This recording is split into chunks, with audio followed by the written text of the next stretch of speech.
Devant 140 participants, le docteur Alassane Ouattara a présenté sa vision d'une population africaine qui représente 1/6 de la population mondiale, soit un peu plus de 1,2 milliard et qui comptera pour 54% de la croissance démographique mondiale d'ici à 2050, pour une population estimée à 10 milliards d'individus. Selon le président Alassane Ouattara, la population africaine rattrapera celle des régions les plus développées, comme l'Amérique du Nord, dès 2018. Ainsi, le Nigeria deviendra le 3e pays le plus peuplé devant le Brésil, les États-Unis, l'Indonésie et le Pakistan. La République démocratique du Congo et l'Éthiopie feront partie des 10 pays les plus peuplés au monde. Cette forte croissance, selon le président Alassane Ouattara, sera encore plus prononcée en ce qui concerne la population d'actifs. La plus grande partie de la progression du nombre d'actifs dans le monde reviendra au continent africain.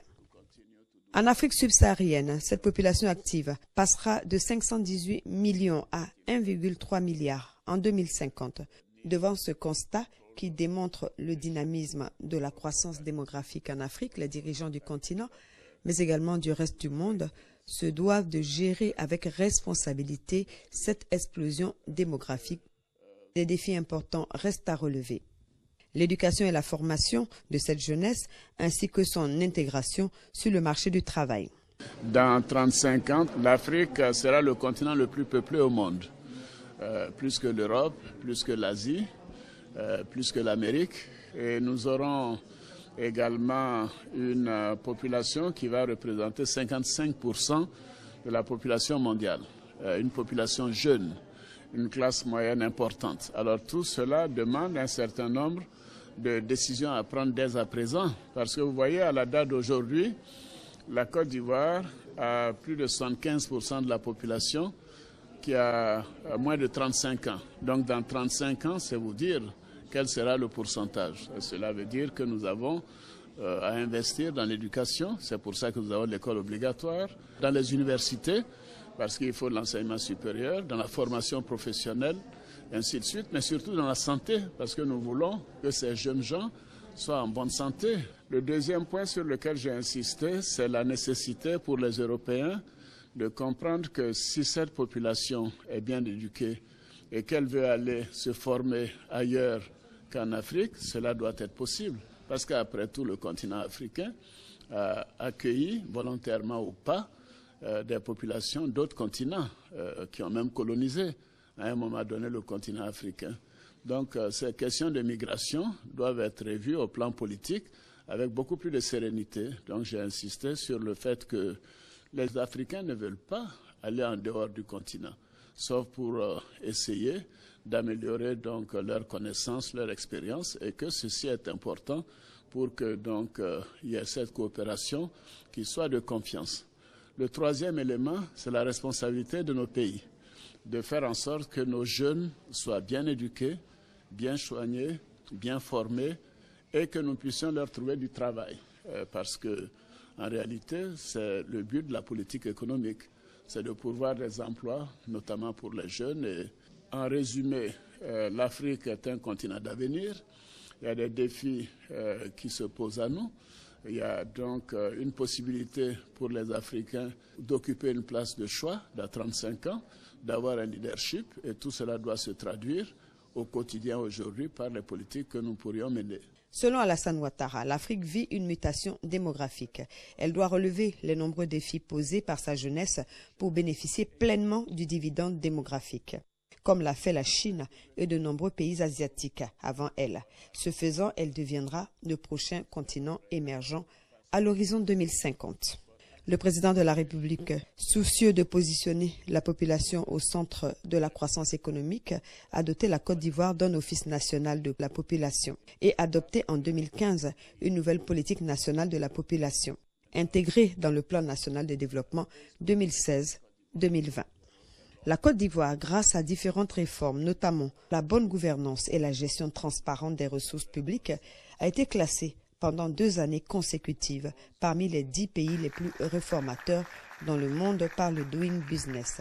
Avant cette brillante intervention du président de la République, le gouverneur honoraire de la Banque de France, l'ancien directeur général du Fonds monétaire international, Michel Comdessus, a présenté le président ivoirien comme un grand leader, un homme déterminé, un homme de paix et plein de fraternité. Il a vanté ses résultats remarquables au plan économique et son leadership.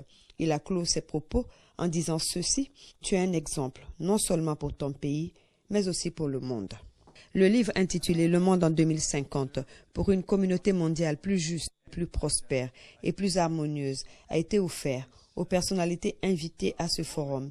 Il présente les multiples scénarios d'un monde envisageable en 2050. Il a été coécrit par 26 personnalités et chercheurs du monde entier. Sa rédaction a duré 2 ans. Abiba Dambélé Saoué, des personnalités au rang desquelles des rédacteurs du livre intitulé « Le monde en 2050 pour une communauté mondiale plus juste, plus prospère et plus harmonieuse » et des membres du gouvernement ont bien voulu apprécier chez les travaux du forum et l'intervention du président de la République Alassane Ouattara sur les défis d'une bonne transition démographique en Afrique. Nous les écoutons. Un forum très important qui donne l'occasion donc à des sommités de ce monde pour réfléchir et penser le monde de demain. Et cette année, donc, le président de la République est intervenu sur un sujet important, le sujet de la démographie, le sujet du dividende démographique. Il s'agit de problématiques qui intéressent au premier plan le ministère du Plan qui a en charge des questions de planification, mais également donc qui fait de la prospective, c'est penser le monde dans le futur. La structure même du monde va changer, dans le sens où 3 pays africains seront parmi les 10 pays les plus peuplés du monde, ce qui n'est pas le cas aujourd'hui.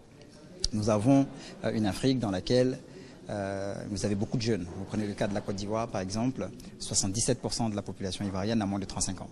La question de la transition démographique est une question essentielle.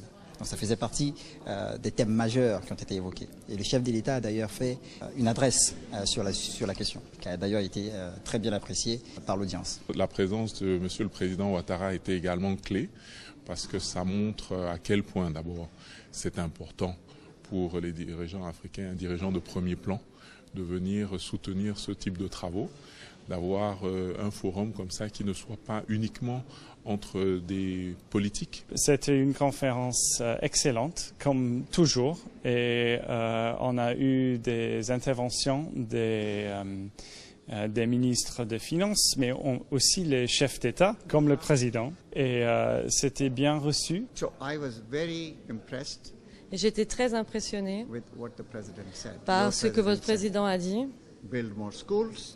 Il veut avoir plus d'écoles, éduquer les filles et protéger les jeunes filles quand elles sont à l'école.